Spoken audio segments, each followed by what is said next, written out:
Hi everybody. Hope you're having a good day. Let's continue in the topic of mental poise. I don't even want to say what part this is because it's probably going to be an ongoing part because there's so much to talk about mental poise and it's so incredibly important in terms of health. Let's talk about attachments. We talked about in the other video about mental poise. We talked about having a positive state of mind, to think positively, to communicate with yourself positively, because you're going to communicate the most throughout your lifetime with yourself. So to have positive feelings, thoughts, words for yourself is the most important thing you can do. And let's talk about attachments. How do attachments play a role in this? Well, you see, we have attachments to our expectations. We are attached to our things, our possessions, to events and things. For example, when I was you can have many examples. We are attached to having a certain performance in a sport and driving a certain distance in a day on a vacation and getting to a certain point. And what I like to say is that when things don't work out, let's say your expectations don't become true, how strong are your attachments? You know, are you like, fuck or shoot, I didn't do this, I didn't perform as well, or I didn't drive long enough to get to where I wanted to? You know, many times I had many days in Latin America where I was driving for 8, 9, 10 hours a day, and I wanted to get to a certain spot and cover a certain distance. But if I didn't let go of my attachments, you know, I could have had an accident or something, gotten off the road or something like that. So attachments to expectations, you know, and it plays a role into the part where, how do you feel about when you don't meet your expectations? If you're not attached to those expectations, or just very little attached to them, then you're not going to have these feelings, oh shoot, I didn't perform as well. You're going to have a better mental poise. Being attached to your possessions, if somebody damages something or scratches your car or whatever, how attached are you to those possessions? You know, if somebody steals something that, for example, a book of yours or a CD player or whatever, are you really upset? Are you really angry and like depressed or something or whatever about that whole experience? Well, if you have a low attachment to having that possession, well, then you're not gonna have that anger, you're not gonna feel that negative emotion, and you're gonna stay like a Buddhist monk, nice and calm and peaceful.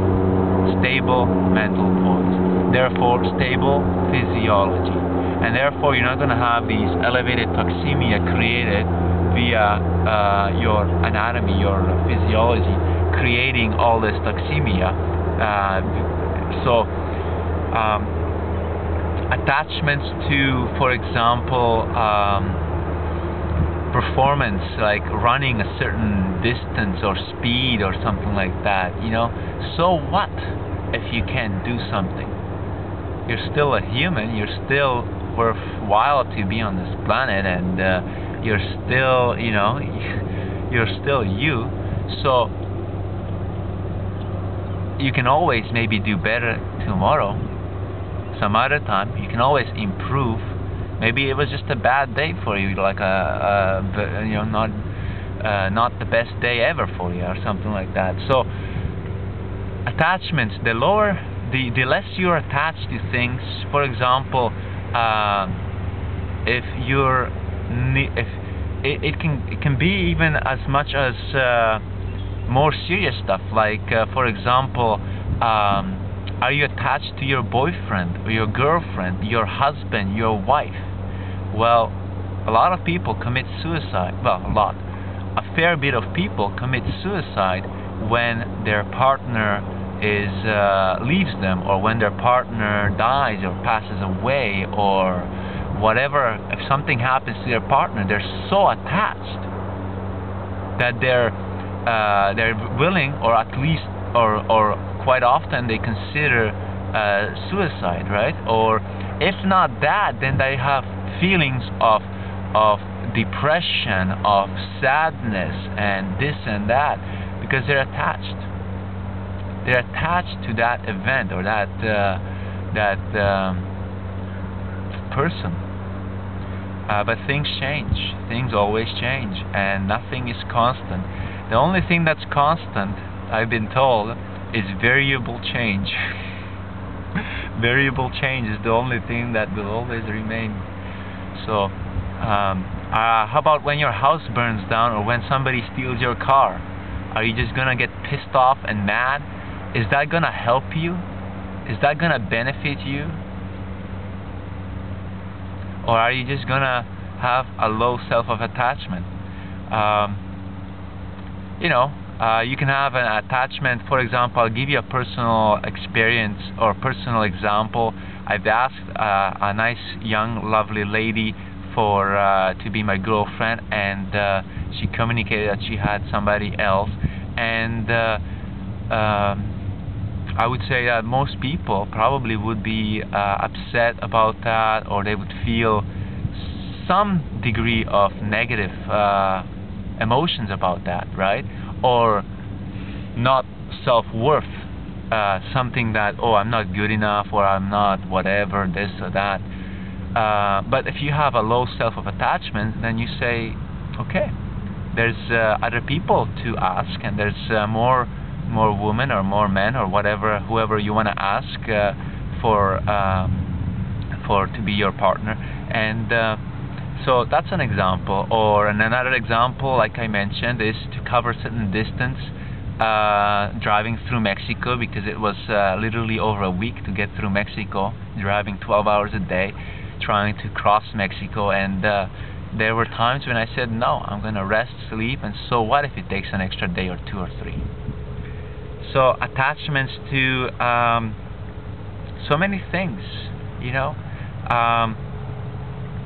if you have a low self-attachment, a low degree of attachment, if you work your way, if you improve that and you reduce the degree that you're attached to things and events and conditions, then you're gonna experience less negative emotions, less negative feelings.